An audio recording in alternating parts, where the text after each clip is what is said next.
Seja o nome do Senhor, graças a Deus, graça e paz a todos os irmãos.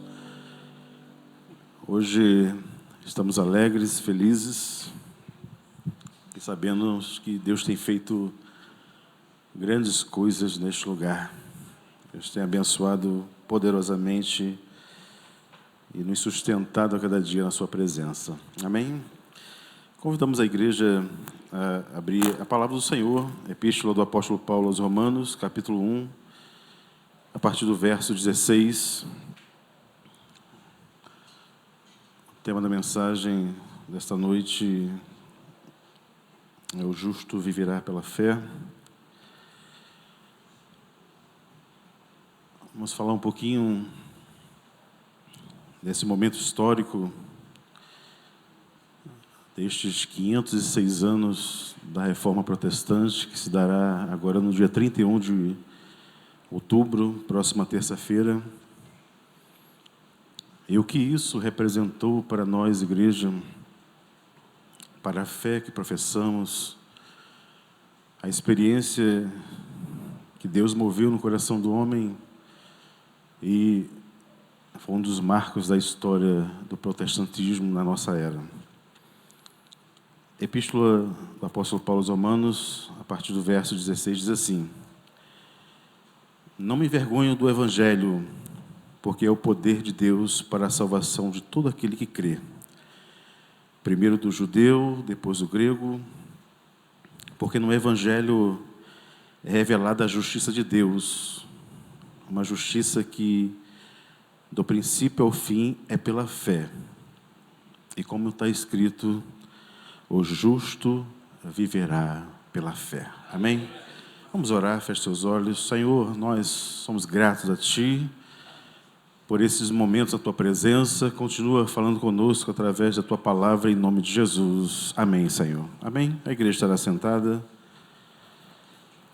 Meus amados, como nós já adiantamos um pouquinho, o tema da mensagem, nós não vamos fazer uma exposição sobre a palavra, mas vamos falar um pouquinho daquilo que aconteceu na história, que reflete muito aquilo que vivemos hoje como igreja, como protestante, o porquê da palavra protestante, o que aconteceu, e porque para nós, né, em um sentido geral, é tão importante essa data, mas ela representa para nós um novo momento na história do homem, onde Deus ele determina todas as coisas conforme a sua vontade, o seu querer, porque nada foge ao controle de Deus, nada foge aos desígnios do Senhor.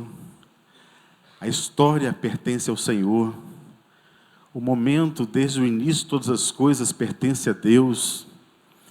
Então, quando nós vemos esse texto que está na tela, o justo viverá pela fé, o que isso tem representado para você hoje?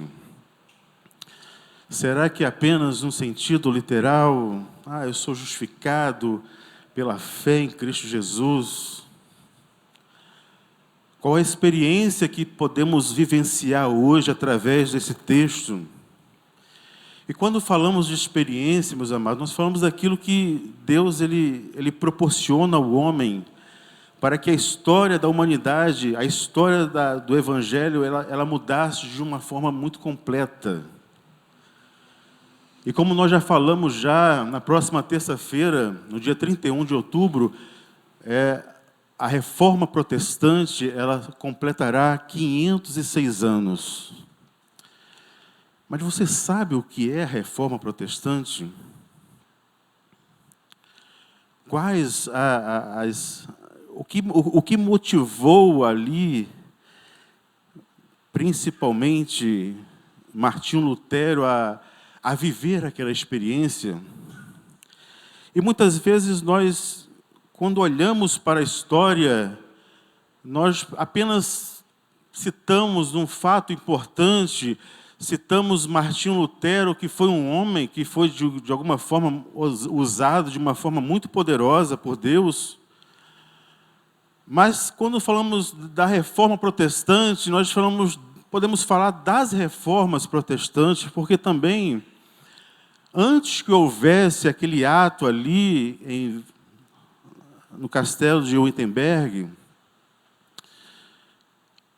havia também os pré-reformadores que também, de uma forma muito intensa, tentaram, de alguma forma, mudar a história daquilo que eles entendiam que era verdadeiro, que era bíblico. E quando falamos dos pré-reformadores, nós não vamos citar desde o início da igreja, porque não há tempo hábil para isso, mas vamos falar apenas dos pré-reformadores, dos reformadores e dos pós-reformadores, só uma pincelada para nós entendermos. E a base que a igreja vive hoje, que são as 5 solas, nós precisamos entender o que significa isso, qual a aplicação que isso tem para a nossa vida. E quando falamos dos pré-reformadores, há 2 nomes que antes de Lutero ali, John Wycliffe e John Hus foram homens também que foram usados por Deus para combater as heresias daquela época. Porque qual era a motivação dos pré-reformadores, dos reformadores? Qual era a motivação? Podemos citar 2 claramente. Era a supremacia da palavra de Deus e a salvação do homem. Isso que tanto esses homens, John Wycliffe e John Hus, eles lutaram contra a religião da época, porque eles entendiam claramente que a palavra ela era suficiente, que a palavra ela era suprema sobre todas as coisas. Mas a história diz que esses homens foram mortos pela religião da época, porque eles não aceitavam isso. Quando falamos dos pós-reformadores, logo após Lutero, nós citamos Ulrich Zwingli. Foi um homem também que depois de Lutero começou a trazer o evangelho. Ele era um padre da cidade de Zurique, e ele se converteu ao protestantismo e começou também a pregar o evangelho. Falamos de João Calvino também, de John Knox. São homens que Deus usou de uma forma poderosa para que o evangelho chegasse até nós. Mas o grande tema para nós hoje, igreja, é falarmos um pouquinho da vida de Martinho Lutero. Martinho Lutero foi um homem que Deus usou de uma forma poderosa. Martinho Lutero veio de uma família camponesa, poucos recursos. Ele queria seguir a sua carreira de advogado, mas um determinado dia ele teve uma experiência, e num caminho ele foi submetido a uma grande tempestade, e chovia muito. Ele fez um voto ao Senhor naquele momento: se o Senhor o livrasse da morte, ele estaria servindo ao Senhor na sua igreja ali, em Wittenberg. E aconteceu isso, e aquele homem, ele teve a sua experiência. Mas estávamos conversando ali, o pastor Miguel, quando ele teve a sua experiência ali, quando ele começou a ser um monge ali naquele lugar, um monge agostiniano, a história diz que esse homem, num dia, ele estudando o livro de Romanos, porque naquela época, principalmente Martinho Lutero, era um homem muito devoto. Ele não se achava digno de alcançar a salvação, e ele se martirizava todos os dias, porque ele não se achava digno, ele não encontrava a justiça em Deus. E um belo dia, quando ele se debruça estudando o livro de Romanos, quando ele lê Romanos 1,17, que diz assim: mas o justo, ele viverá pela fé. Isso moveu o coração deste homem. Moveu o coração deste homem de uma tal maneira que ele começou a entender que a salvação que ele entendia que era por obras, por sacrifício, por méritos humanos, agora a palavra ensina que a salvação é pela graça, é pela fé, é por Cristo Jesus. E é por isso que nós falamos, meus amados, o que essa palavra representa para nós hoje. E é por isso que ela é tão importante para nós, igreja. Ela moveu o coração daquele homem. E diante daquela situação toda, daquela descoberta que saltou aos seus olhos e moveu o coração do homem. E é por isso que sempre falamos aqui, que sempre ao pregar, né, a palavra, meus amados, ela é suficiente para transformar a vida do homem de todas as formas. Éramos também cegos, não conhecíamos, mas quando ouvimos essa palavra, através do Espírito Santo, ela moveu o nosso coração de uma forma muito intensa, muito maravilhosa. A palavra do Senhor, ela tem poder. Então, quando Lutero descobriu isso, quando ele se debruçou sobre isso, ele fez as 95 teses para afixar ali na igreja de Wittenberg. Mas o que Lutero queria? Na verdade, a intenção de Lutero, meus amados, não era dividir a igreja. Agora houve um racha aqui, eu entendo que essa... Não, a intenção era... Ele não queria iniciar um novo segmento, muito pelo contrário. Ele desejava que a sua igreja voltasse às Escrituras. Então, as 95 teses representavam um ato de coragem de Lutero.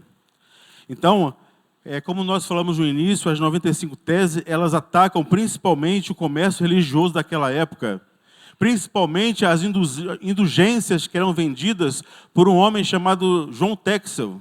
Este homem, ele era o comerciante daquela época, e ele vendia indulgências, ele falava, ele pregava que a salvação, você teria que pagar pela sua salvação, para que a alma saísse do purgatório. E quando Lutero descobriu isso na palavra, ele queria um debate. Lutero não queria brigar com a igreja. A igreja de Wittenberg, quando você colocava ali alguma tese, era como se fosse uma discussão, né? Como se você reunisse um grupo de pessoas e vamos discutir aqui o que está acontecendo, o que a palavra diz.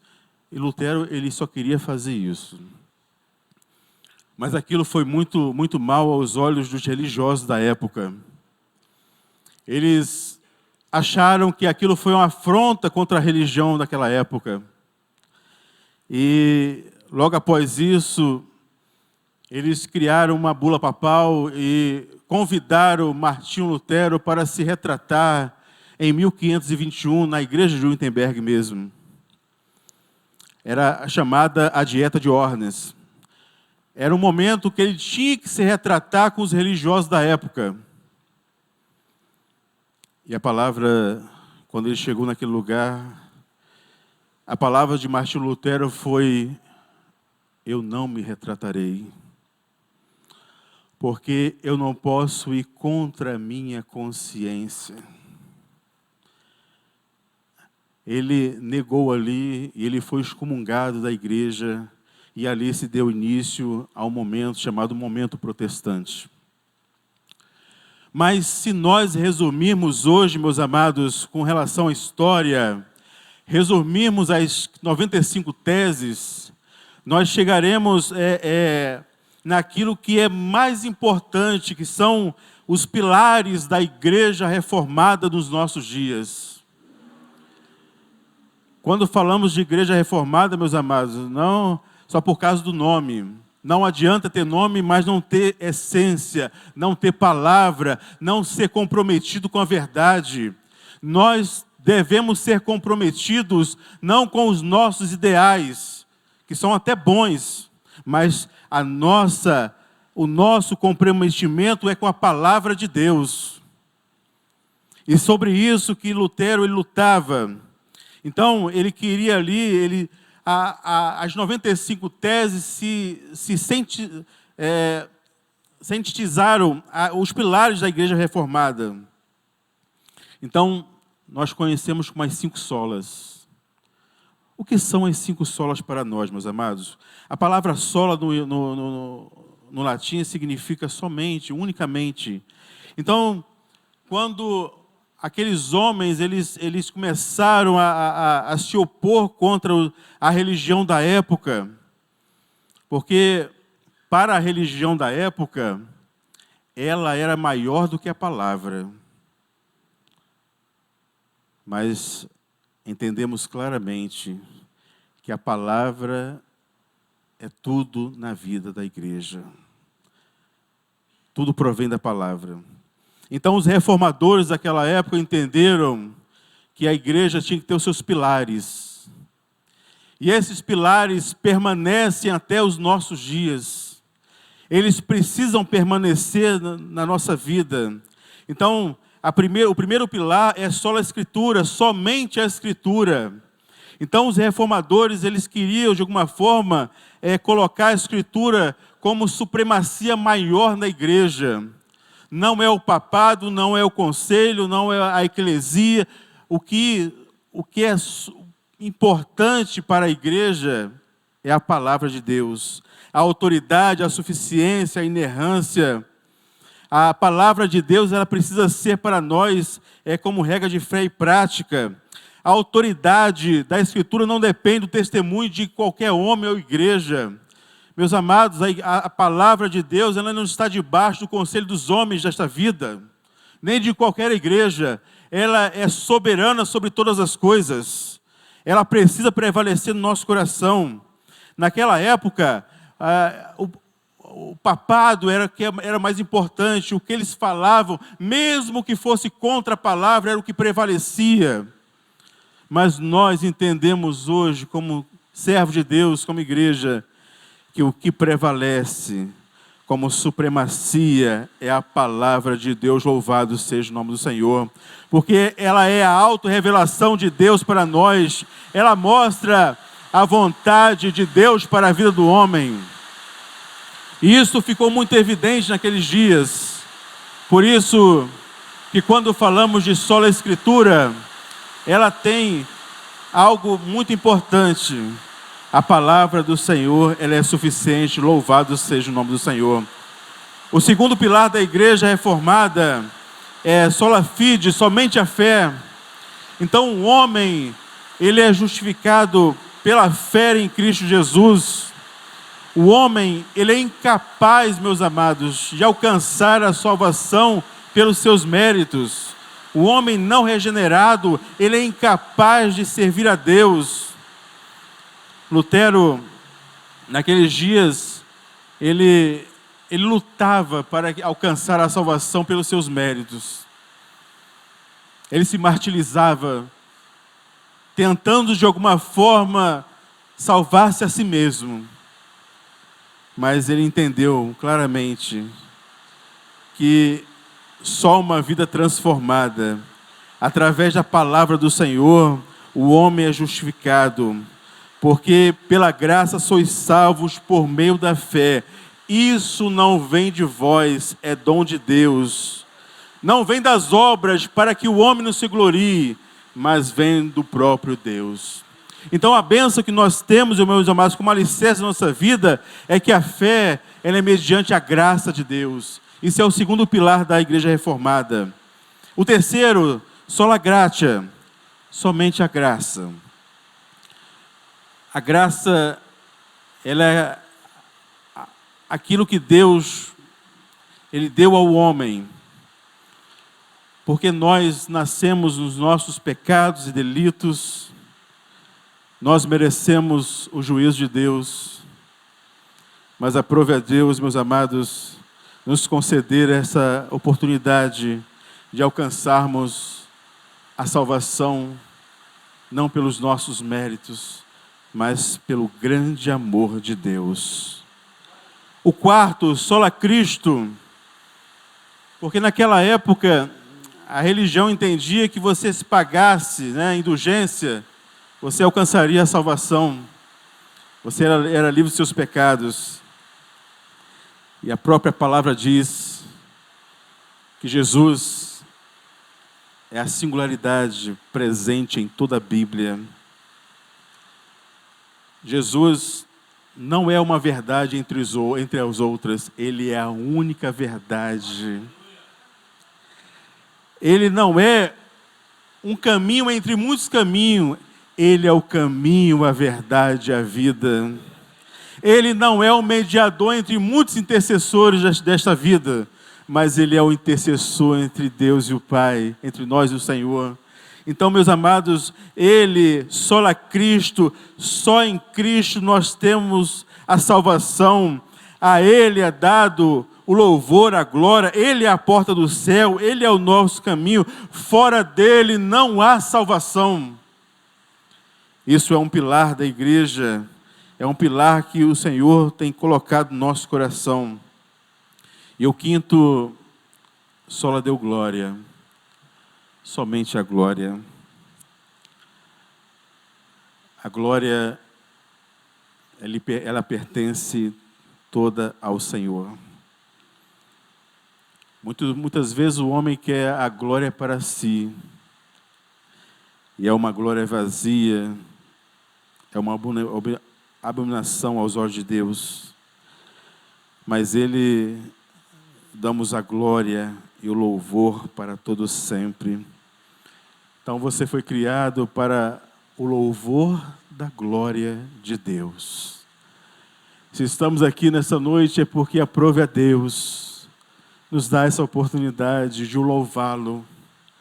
Porque reconhecemos, meus amados, que a nossa dependência em Deus, a nossa carência,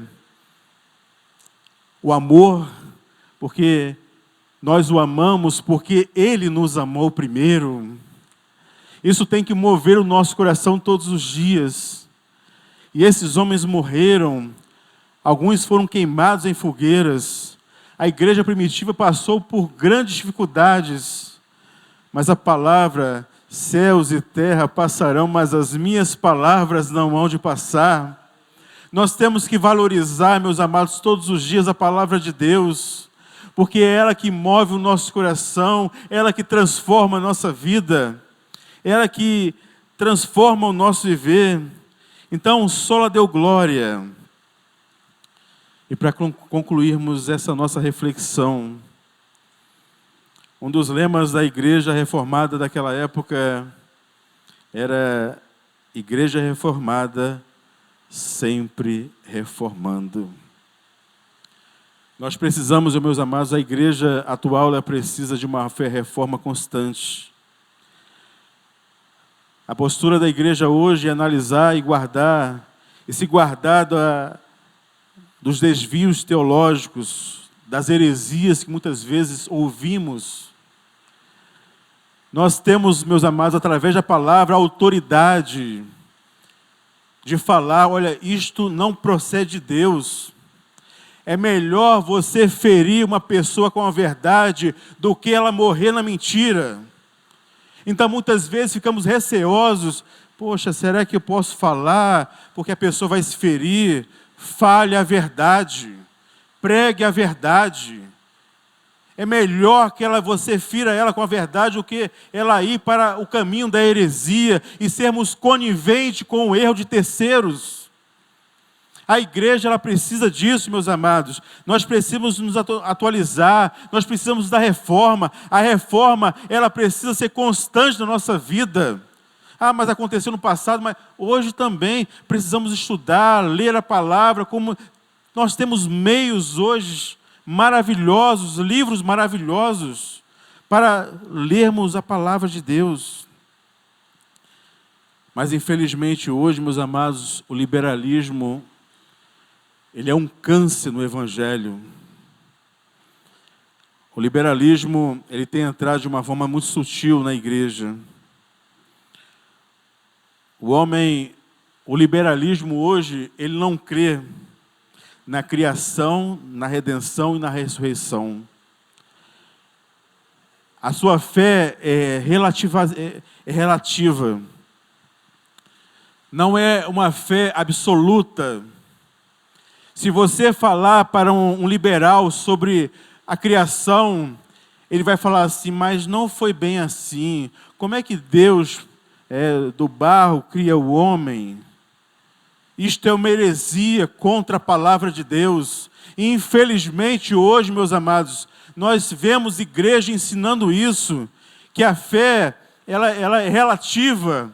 Eu creio apenas naquilo que a ciência diz que é verdade. Se a ciência não diz, eu não creio. E isto eu estou indo contra a palavra de Deus. Como Lutero, os demais pré-reformadores viveram dificuldades contra aqueles que se opuseram à palavra, nós vivemos as mesmas dificuldades. O homem, de alguma forma, ele tem pregado isso. A Bíblia, ela foi retalhada, foi mutilada. As igrejas estão morrendo, vitimadas pelo liberalismo. Precisamos entender uma coisa. A verdade de Deus, ela é inegociável.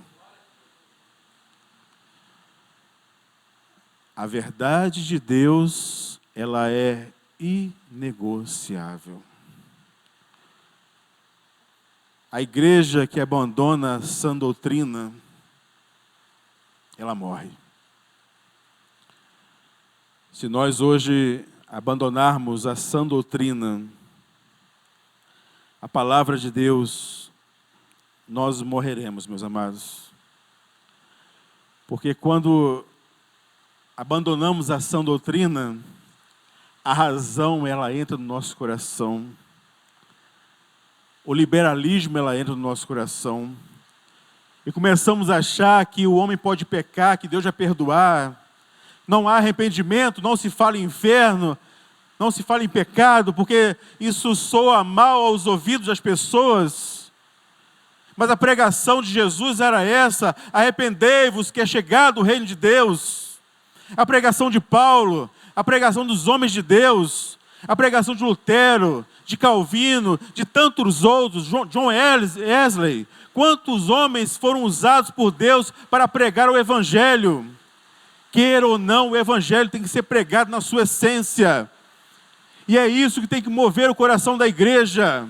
Não é apenas uma data de 506 anos, mas é um alicerce que foi formado pelo Espírito Santo de Deus. E esse Espírito Santo de Deus, ele está agindo hoje na igreja. Ele precisa mover nosso coração. Nós precisamos ser movidos pelo Senhor para que a heresia, a dificuldade, o liberalismo religioso não entre no nosso coração e venhamos a desviar da fé. Nós precisamos voltar aos valores, e os valores são eternos. Louvado seja o nome do Senhor. Amém? Está de pé neste momento, eu acho que ele vai cantar? O barulho atrapalhou um pouquinho, né? Mas vamos lá.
escolheu. Glória e honra seja dada a Ele. Na cidade do nosso Deus, seu santo monte. A Ele o louvor e a glória. A alegria de toda a terra.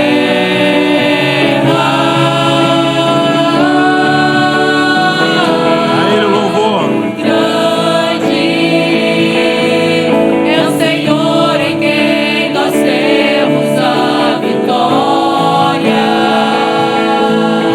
que nos ajuda contra o inimigo. Por isso diante dele nos prostramos.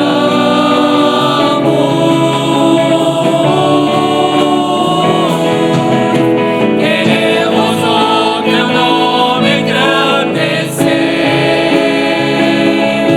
Glória a Deus. e agradecer-te por tua obra em nossas vidas.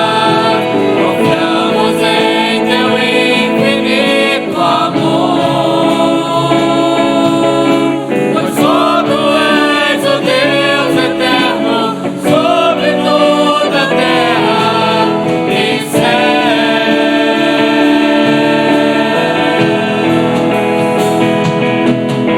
Queremos o teu nome engrandecer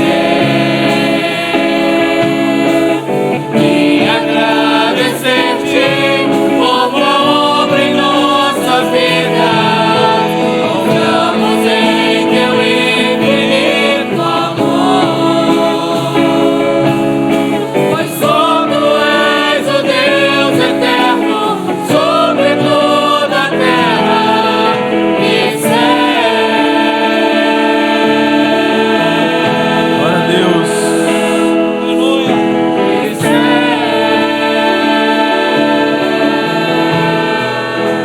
Santo teu nome, Senhor. Glória a Jesus. Glória a Deus. Adore ao Senhor. Glória a Jesus. Eu fico imaginando, meus amados, se Paulo estivesse hoje vivendo os nossos dias. Pedro, João,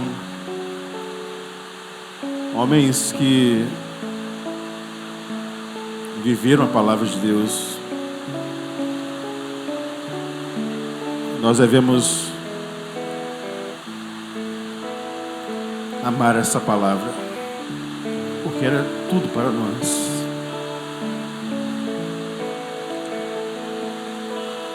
Ele é o começo e o fim da nossa vida. Ele é o início e o final de tudo. É o alfa e o ômega, o princípio e o fim de todas as coisas. Ele é o verbo que se fez carne. É a supremacia da vontade divina sobre nós. Toda a glória a Ele, todo louvor a Ele. Possamos, como servo de Deus, amar e colocar as nossas vidas no altar do Senhor todos os dias. Feche seus olhos.